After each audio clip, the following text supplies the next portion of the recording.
Bismillahirrahmanirrahim. Assalamu alaikum dear viewers. I am Dr. Noshin Afshan and you are watching Dr. Noshin Afshan YouTube. I hope that all of you would be fine and I am thankful to you for watching this video. To watch more videos, please subscribe my channel and press bell icon. So now let's begin. Our today's lecture is about different reactions of pyridazine, which include oxidation at nitrogen of pyridazine, then nucleophilic substitution reactions in two ways, then methylation and electrocyclic reactions. Now, as we have the oxidation at nitrogen of pyridazine, as an example, we take 3-methyl pyridazine and under oxidation or oxidizing conditions, it gets oxidized into two ways. The one is N1, that is here. If we start the numbering system, then this nitrogen gets number 1, then here it is position number 2 and this is 3. So in this way we call it as 3-methyl, this one 3-methyl pyridazine, and it may get oxidized either at nitrogen 1 in this way and in the case or as nitrogen 2 in this way. So if it gets oxidized at nitrogen 1 position, then this product predominates and its proportion is 3:1 with respect to oxidation at N2 position. So we may say that N1 oxidized product is dominated over the N2 oxidized position and its name would be N-oxide 3-methyl pyridazine, and it's also N2 oxide 3-methyl pyridazine because the number system would indicate their position. The N1 oxide N1 oxide 3-methyl pyridazine and N2 oxide 3-methyl pyridazine.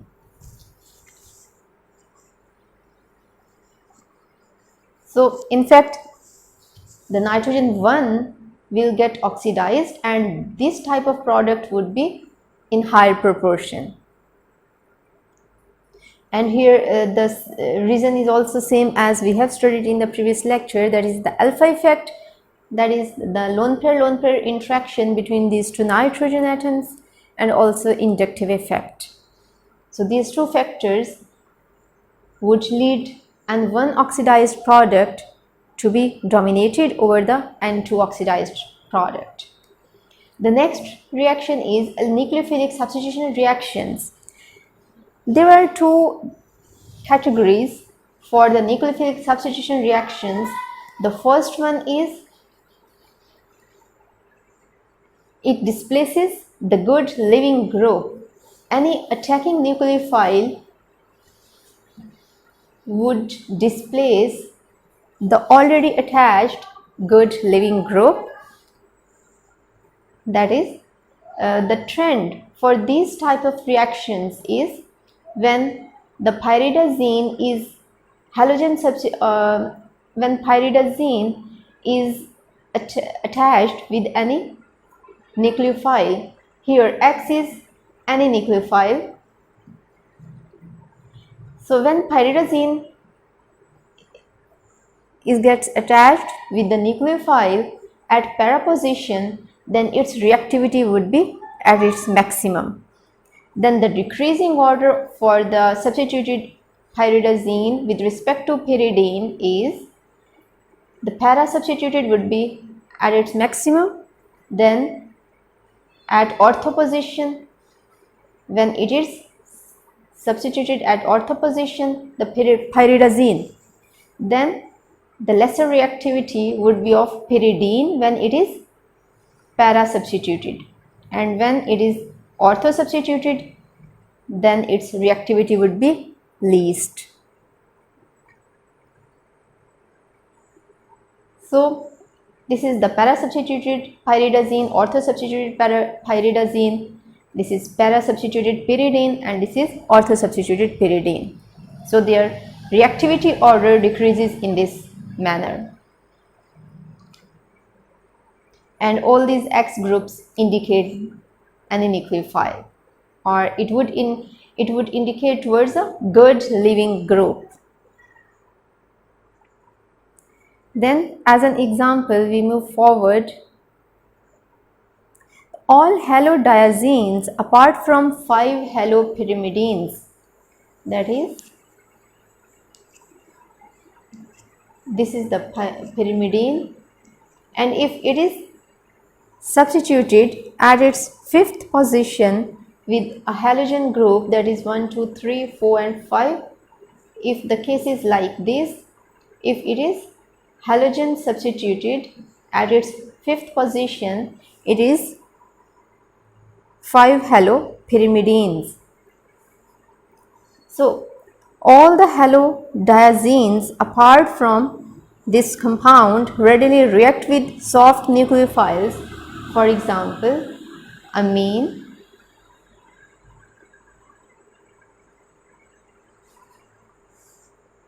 thiolates and malonates.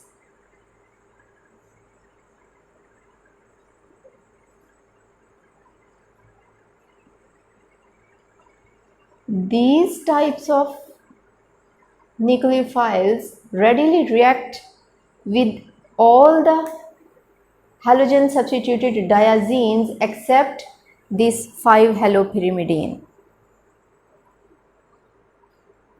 And all these types of nucleophiles are called as soft nucleophiles. So all the halodiazines react with soft nucleophiles, but not this 5 halopyrimidine.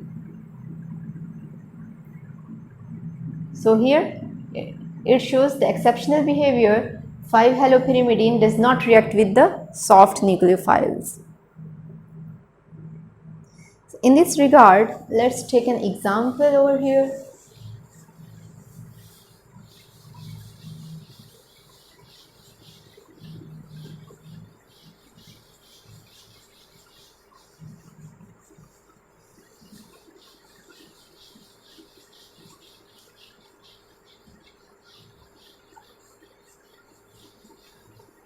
And as an example, we take 3-chloropyridazine,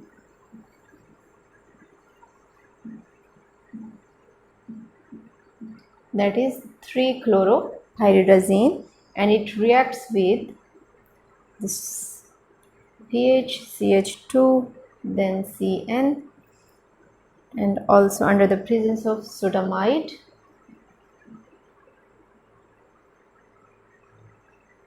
And in the presence of benzene under reflux conditions, and we get the final product. So here our nucleophile would displace this chlorine group or this chloride nucleophile. Here you see, under the presence of sodamide, one hydrogen from this CH2 group would be eliminated, and it would be converted like this. Here pH CH2 and again CN. So what would happen? This sodamide would be ionized in the form of NH2 negative. It would abstract this hydrogen. This bond pair would become as a negative charge on this position, like this one.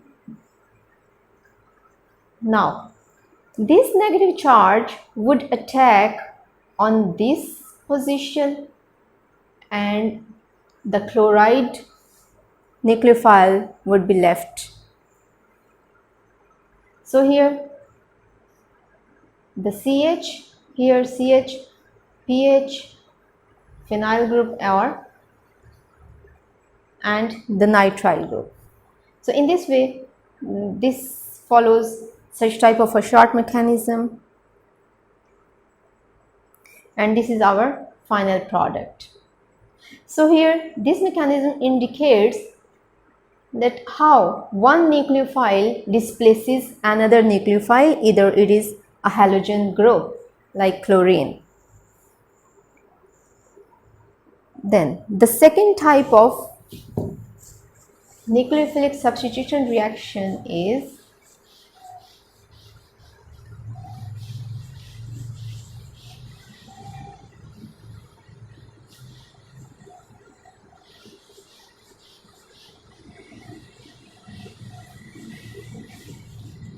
in the next type of nucleophilic substitution reaction, we study the nucleophilic substitution reactions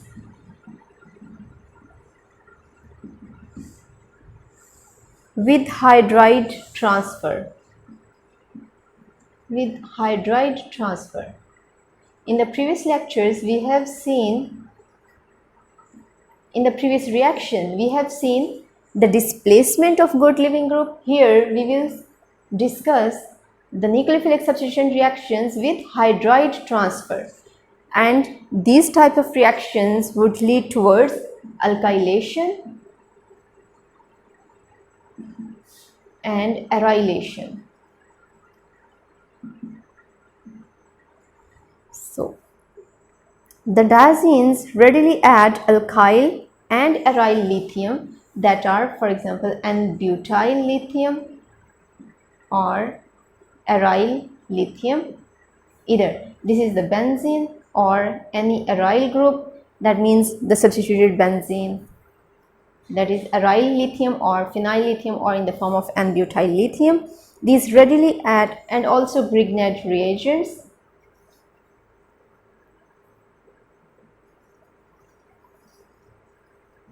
That would be like, if it is N-butyl, then here would be any other group like lithium or any X group. So all these groups readily add to the diazines to give dihydroadducts. For example, here we have the pyridazine, and it reacts with N-butyl lithium under the presence of diethyl ether at room temperature.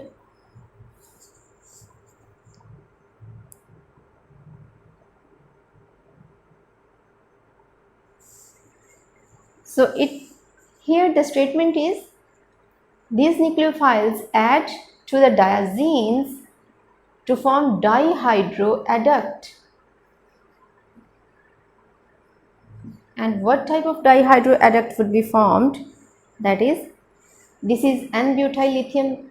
If we see their electronegativities, then, or their partial charges, then here lithium would be partially positively charged and butyl would be partially negatively charged, or later on these would be ionized in the form of carbanion and lithium as a cation. So now this nucleophile as a carbanion would attack on this position, and this nitrogen would attack on this lithium. What would happen then? The lithium would get attached with this nitrogen, because here there is also one hydrogen. This hydrogen is already present over here,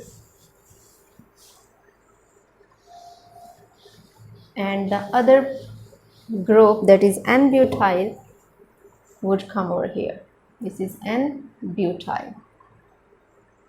So as here the double bond has been vanished or has been utilized to form two new bonds, then, and these are also hydrogenated, these are saturated, so this is called as dihydroadduct.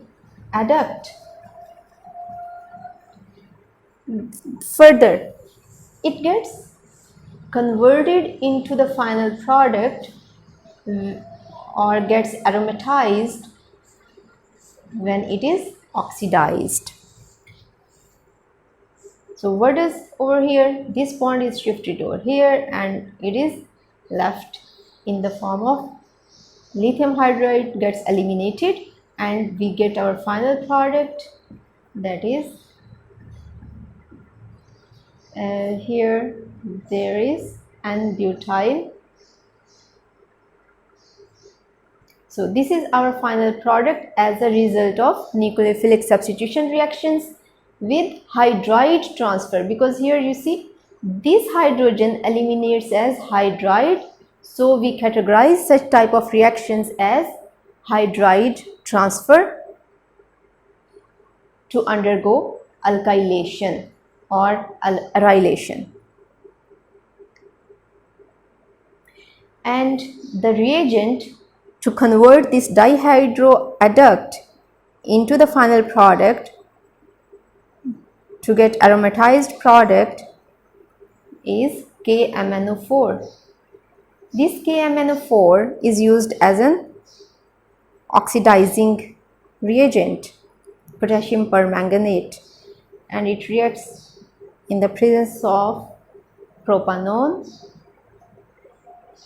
at room temperature, and then it gets converted, the dihydroadduct gets converted into our final product, the alkylated product. So here there are also some exceptional cases, and let's discuss these exceptional cases over here.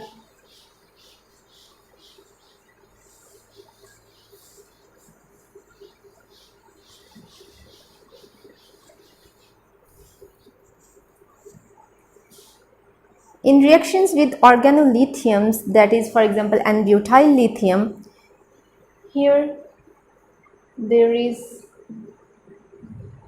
pyridazine and here there is pyrimidine, and we discuss the both cases. If it reacts with organolithium, that is N-butyl lithium, in the presence of diethyl ether at room temperature, then what type of product we get? So in the case of pyrimidines, here we get our final product, the first one is, and the second one is KMnO4, because this would oxidize our dihydroadduct and we will get our final product as this one. Here this N-butyl or alkyl group would be attached with this 4 position. So in this case we may say that in the case of pyrimidines, carbon number 4 is attacked. So pyrimidines react at C4 with alkyl lithiums or with organolithiums, but in the case of pyridazine we get the first one is, the second one is KMnO4, and we get the final product here. Here we get our product where the C3, carbon number 3, is being attacked with N-butyl. So here in the case of pyrimidines, carbon 4 is attacked, and in the case of pyridazines, carbon 3 is attacked by the nucleophile. This was the case when organolithiums attack these two diazines. But in the case of Grignard reagents, both of these or all of the diazines show the similar trend, that is, the carbon 4 is attacked by the Grignard reagents. So all of the diazines are attacked with the Grignard reagents at C4. And here there is another very interesting point, that if there is attacked any halo group, for example chlorine, they may be chlorine or methyl thio, that is okay, like this. This is RS negative, that are thiolates or halogens in the form of X negative, that is halogen. So in these types of reactions where we study the hydride transfer to undergo the alkylation or arylation reactions, then if our reactant or our diazines are attached with either halogens or thiolates, or especially methyl thio group or chloro group. Chloro group or methyl thio groups are being attached with the diazines, then in the product we also get the chlorine or methyl thio groups as it is. So here there are the differences between nucleophilic substitution reactions with hydride transfer or with good leaving group. So here there are the two categories. In the case of good leaving group, this chloride acts as a good leaving nucleophile, but in the case of hydride transfer type reactions, this chloride and methyl thio groups would be obtained in the product as such. Here let's suppose here it is attached SME, that is methyl thio. So at the 5th position we will get the methyl thio group as such, and in this case at position 4 we will get the chlorine group as such.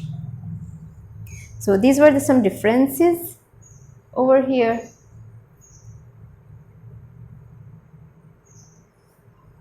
And then we move forward towards